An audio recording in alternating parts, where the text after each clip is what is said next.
안녕하세요. 저는 형사법을 전공했고 현재 국민대학교 인권센터에서 조교수로 재직 중인 임재훈이라고 합니다.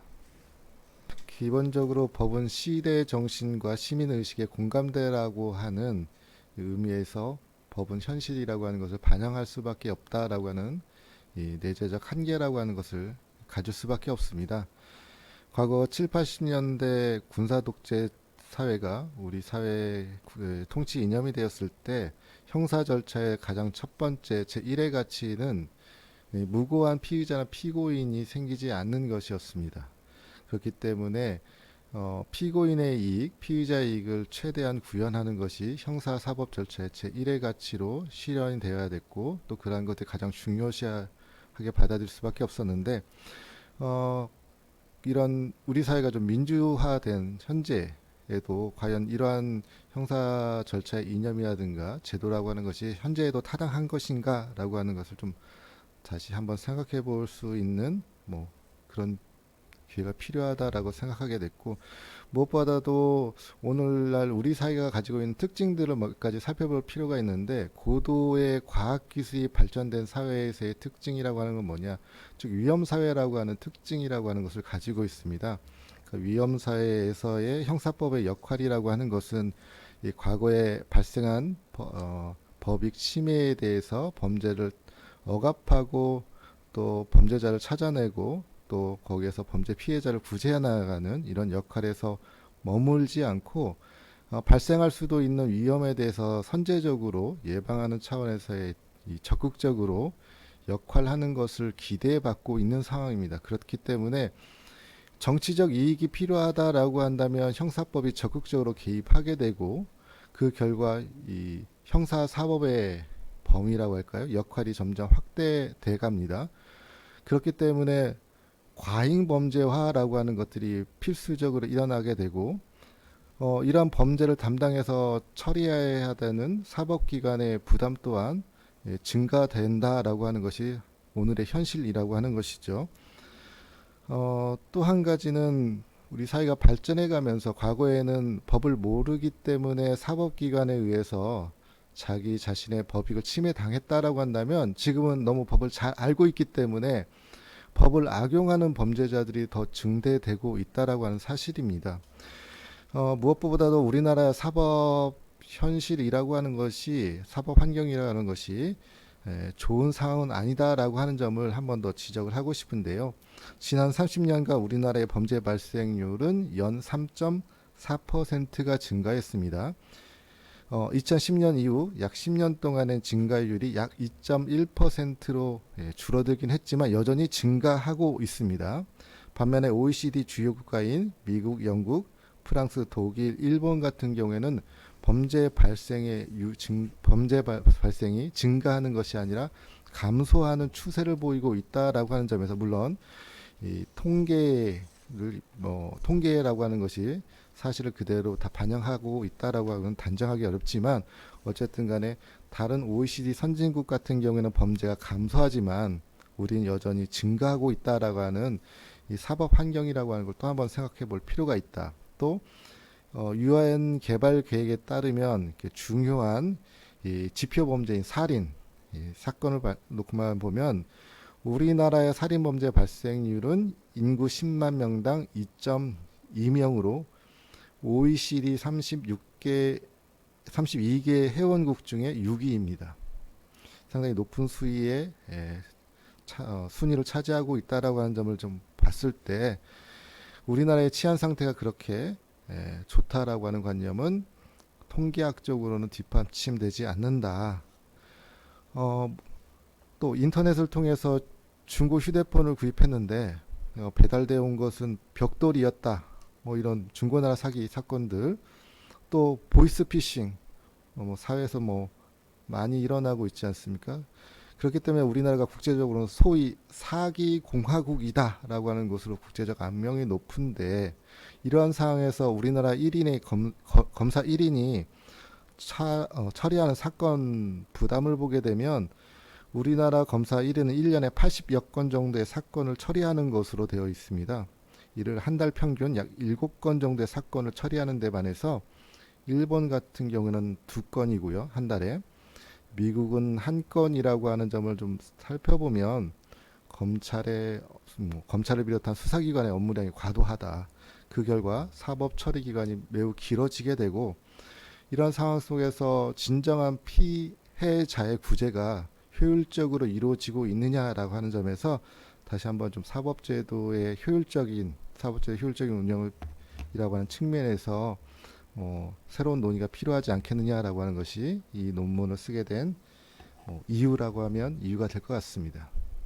사법협조자 형벌 감면 제도라고 하는 것은 공범 중 한 사람이 자신의 형벌의 감면을 받는 것을 조건으로 다른 공범의 범죄 규명에 대해서 증언하거나 아니면 검거를 위해 협조하면 그 진술이나 협조에 대한 대가로 형벌을 감경 또는 면제해주는 제도를 사법협조자 형벌 감경 제도라고 통칭하고 있습니다.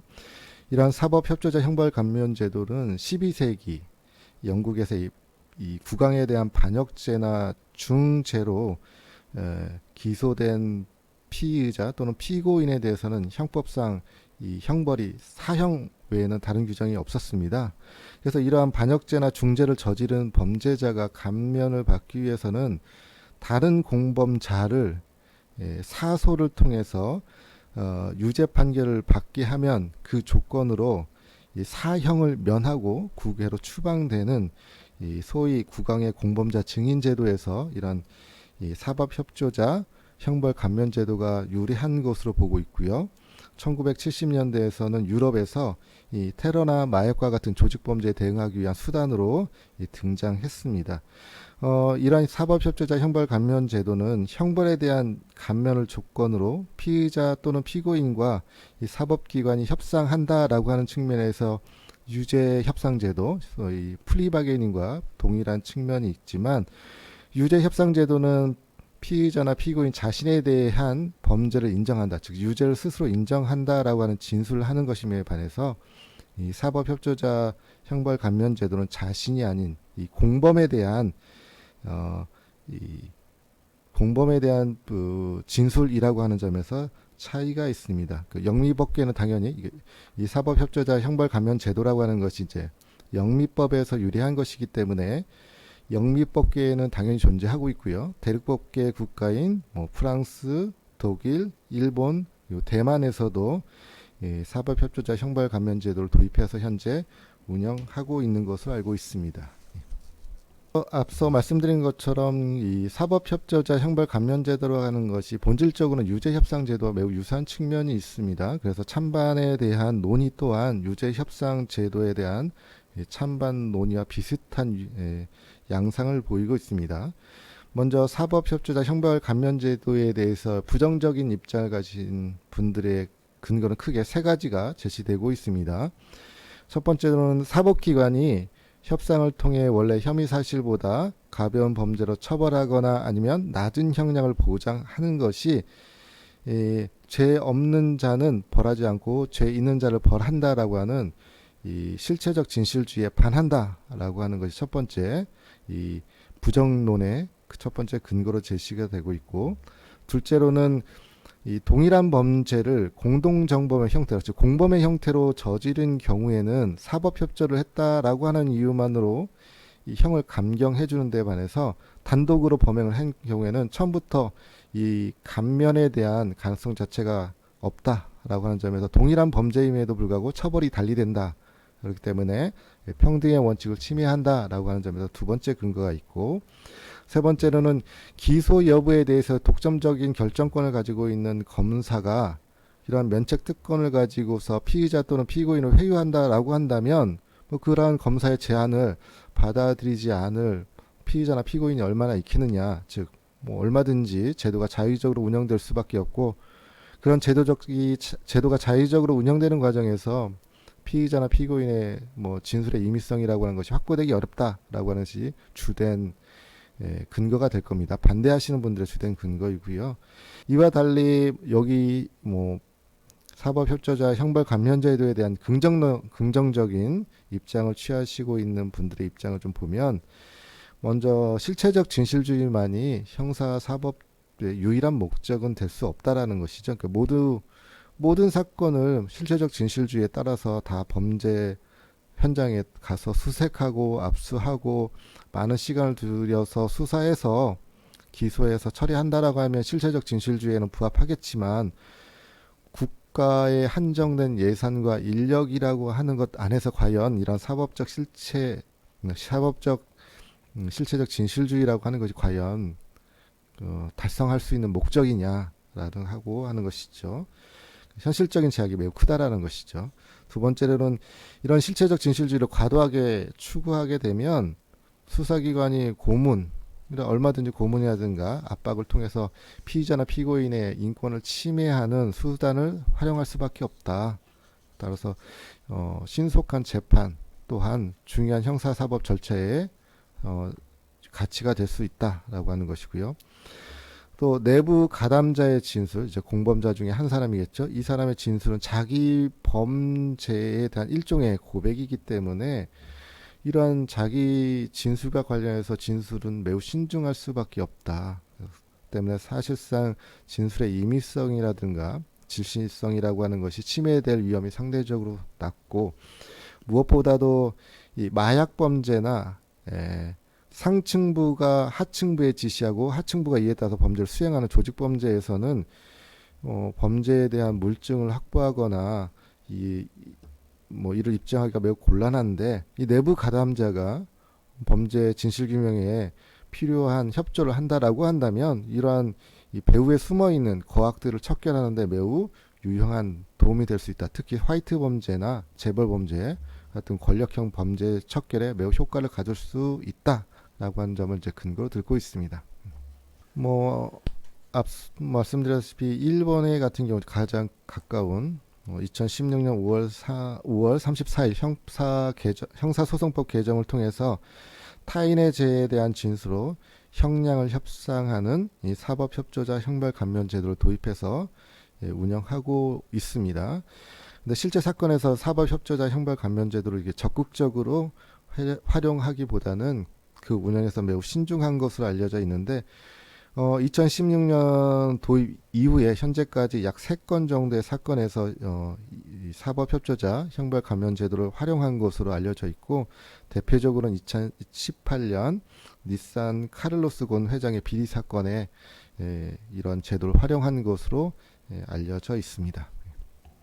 사법협조자 형벌감면 제도라고 하는 것이 기본적으로는 사법자원을 효율적으로 운영해서 사법의 처리의 효율성을 극대화하자라고 하는 것이기 때문에, 이러한 제도가 도입이 된다라고 한다면 사건 처리, 사법기관의 사건 처리의 효율성을 높일 수 있다라고 하는 것이 가장 일반적으로 예상되는 도입의 효과라고 이야기할 수가 있을 겁니다.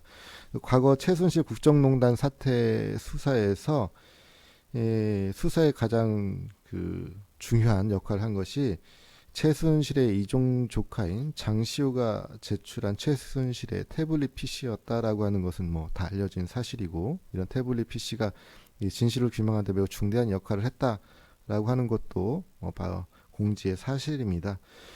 그렇기 때문에 이러한 범죄, 권력형 범죄라든가 조직 범죄에 대해서 효과적이고 효율적인 대응 수단이 될 수 있다라고 하는 건 그 도입을 통해서 우리가 기대할 수 있는 효과이고, 무엇보다도 이 다수 참여자 범죄, 공범 형태로 이루어지는 범죄에서 이런 공동범죄는 서로 범죄자들이 모여서 함께 범죄 에너지를 시너지 효과를 얻어서 범죄라고 하는 것을 이렇게 저지르기 때문에 그 피해가 현저하고 매우 중대한 특징이 있는데, 이 사법협조자 형벌감면제도로 가는 것은 이 공범자 사이에 상호간에 존재하는 신뢰를 서로 이렇게 분리하는, 신뢰를 무너뜨리게 하는 그 제도 자체가 의의가 있기 때문에 이런 다수 참여자 범죄에 대해서 효과적으로 대응할 수 있는 형사 정책적 중요한 수단이 될 수 있다라고 생각을 합니다. 도입 효과에 대해서는 말씀드렸고, 제 개인적인 의견을 좀 말씀드린다고 한다면, 과거 우리 형사사법 절차라고 하는 것이 범죄인 필벌이라고 하는 실체적 진실만을 내세워서 강압 수사를 하고, 또 법관의 자유로운 심증을 방해하는 여러 가지 수사 활동이 있었던 것도 사실입니다. 그 수사기관이 본래 자신의 사명을 다하지 못했고, 또 피의자 또는 이 피고인과의 협상을 통해서 입증이 불가능한 이런 사건을 해결하기 위해서 우회적인 방법으로 활용될 수 있는 여지가 있다. 협상이라고 하는 제도가 이런 것도 부정할 수 없는 것이 사실입니다. 무엇보다도 제일 염려스러운 것은 현행법상 기소 독점주의, 검사가 기소를 독점하고 또 편의주의, 기소할지 하지 않을지를 결정할 수 있는 상황에서 얼마든지 검사가 자의적으로 자신의 공소권을 남용할 수 있는 수단으로 이러한 제도가 악용될 수 있다라고 하는 것 또한 상존하고 있습니다. 그렇기 때문에 일본의 경우에 이런 제도를 운영하는 데 있어서 매우 신중한, 현실적으로 운영하는 데 있어서 매우 신중한 모습을 보이고 있는 것으로 보여집니다. 그렇지만 실제 관행적으로 우리 수사의 관행을 보면 피의자 또는 피고인과 사법기관 사이에 협상이 어느 정도 이루어지고 있다라고 하는 것 또한 부정할 수 없는 사실입니다. 때문에 이를 통제 영역 밖에서 둘 것인지 아니면 적극적으로 법의 테두리 안에서 이를 규율하고 통제하는 수단으로 둘 것인지에 대해서는 각자의 가치 판단이 필요하다고 보여집니다. 제 개인적인 생각으로는 엄격한 절차를 통해서 이를 법정화해 놓고 그 과정에서 강압이나 어떤 진술을 강요가 있는지 여부를 법관이라든가 아니면 제3의 기관을 통해서 이를 통제하고 감시할 수 있다라고 하고, 또 최종적으로 법관이 이를 승인해주는 제도적 안전장치를 도입하고 있다라고 한다면 사법협조자 형벌감면 제도에 도입과 관련되어 있는 이런 부작용을 최소화할 수 있지 않겠는가. 더불어서 장점인 사법 처리 절차의 효율성을 또 한 극대화할 수 있는 또 방안이 될 수 있지 않겠는가라고 하는 제 개인적인 생각도 있습니다.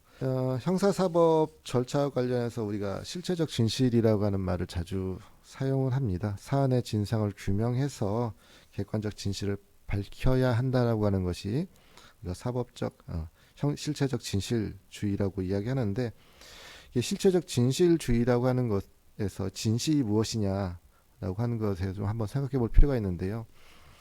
인간 자신이 가지고 있는 인식이라고 하는 능력 안에서 자신이 경험을 통해서 자신의 인식이라고 하는 사실을 해석해 나갑니다.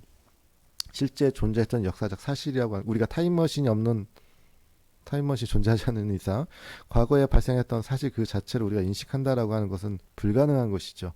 그렇다고 한다면 형사사법에서 추구하는 진실이라고 하는 건 뭐냐면, 이 재판에 참여했던 법관, 검사 또는 피고인 모두가 동의하고 합의할 수 있는 사실이라고 한다면 이 또한 진실이 아니라고 이야기할 수 있겠는가라고 하는 것이 제가 제 개인적인 논문과 관련해서 이야기할 수 있는 부분이고요.